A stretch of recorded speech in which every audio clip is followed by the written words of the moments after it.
Dulu aku pernah bikin lagu, pernah jadi fotografer, pernah jadi freelancer editing video, jadi videografer, kemudian jadi MC, jadi ketua panitia organisasi, jadi juri, buka usaha tas, menggeluti YouTube, podcast, dan masih banyak lagi. Tapi sayang beribu sayang, tidak ada satupun yang berhasil mencapai kesuksesan. Dan mungkin itu semua karena satu hal, yaitu karena aku terlalu banyak mau.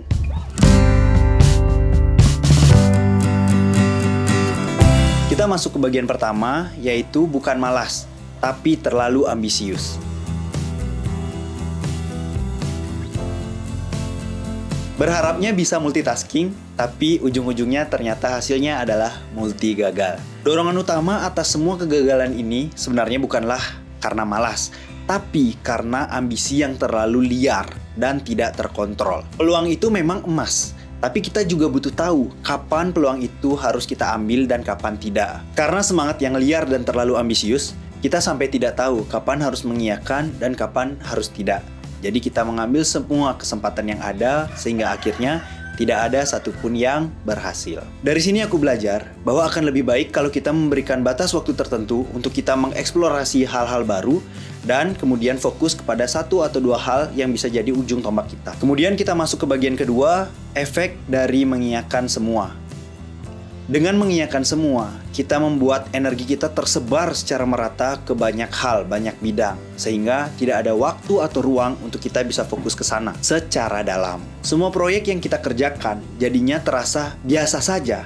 Memang selesai dan ada rasa bangga di sana, tapi biasa aja. Ibaratnya kalau kita ngejar banyak kereta, dan kita tidak ada satupun naik ke salah satu kereta, ya ujung-ujungnya kita akan ketinggalan kereta. Memang benar, kalau kita selalu bilang iya terhadap setiap opportunity yang ada, kita akan terpapar dengan opportunity yang baru. Dengan opportunity yang baru, energi kita akan makin tersebar dan tidak ada satupun bidang yang makin dalam. Hanya permukaan saja yang kita kuasai. Anggap aja contoh, aku pernah menerima untuk jadi ketua organisasi pertemuan mahasiswa Hindu se-Surabaya. Dan dari sana, banyak opportunity yang datang untuk jadi MC atau berbagai kegiatan organisasi di luar dari kampus.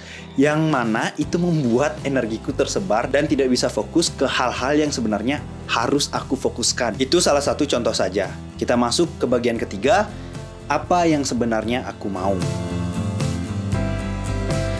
Untuk kita bisa mengakui apa yang sebenarnya kita mau, ini bukanlah hal yang mudah.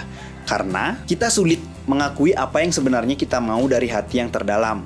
Untuk melindungi ego kita. Kita takut ketika kita mengakui apa yang sebenarnya kita mau, ego kita akan terluka ketika kita tidak bisa mencapai apa yang kita mau. Menurutmu benar nggak? Coba tanya ke diri sendiri, apa yang kamu ucapkan itu benar yang kamu mau atau bukan? Atau sebenarnya dalam lubuk hati terdalam ada sesuatu yang kamu mau tapi tidak berani kamu kejar karena takut gagal. Dan kamu memilih rasa aman untuk tidak mengungkapkan, tidak mengejar, untuk penyesalan di kemudian hari. Kalau aku berusaha mengakui apa yang sebenarnya aku mau saat ini, untuk saat ini, detik ini, yang aku mau adalah bebas secara finansial, merdeka secara finansial, dan bisa tetap bekerja tanpa memperhitungkan uang yang terlalu signifikan.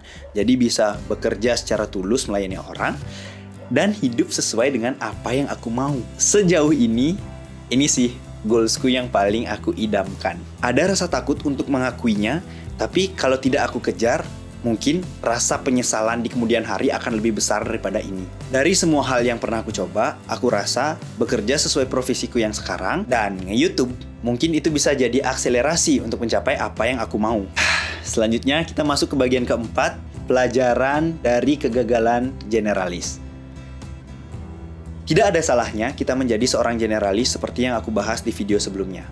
Tapi, alangkah baiknya kita menjadi seorang generalis yang terstruktur dan terarah. Kita harus bisa memilih satu atau dua hal yang bisa kita tekuni dan berjuang di sana. Dan satu atau dua hal tadi bisa kita gunakan sebagai pisau serbaguna yang tajam dan berfungsi untuk mencapai apa yang kita mau. Pelajaran yang lain yang bisa didapat dari kegagalan menjadi generalis adalah jangan menyebar energi karena menyebar energi itu melelahkan. Emang seru mencoba 1, 2, 3, 4, 5, 6 hal yang berbeda Tapi itu tidak akan membuat kita fokus. Sedangkan dengan fokus, kita bisa memikirkan hal-hal yang itu terus dan improve di sana jadi lebih baik 1% aja setiap hari dan terus jadi lebih baik. Bagian kelima, sekarang aku coba lagi.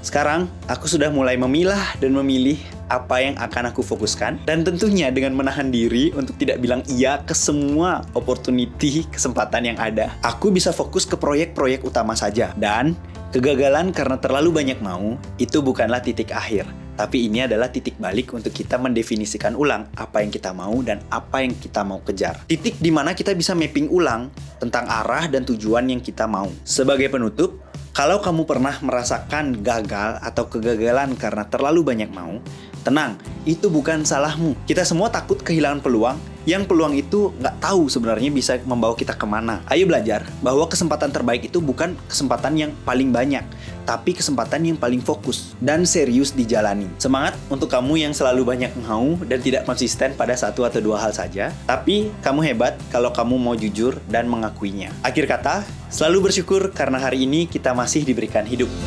Thank you.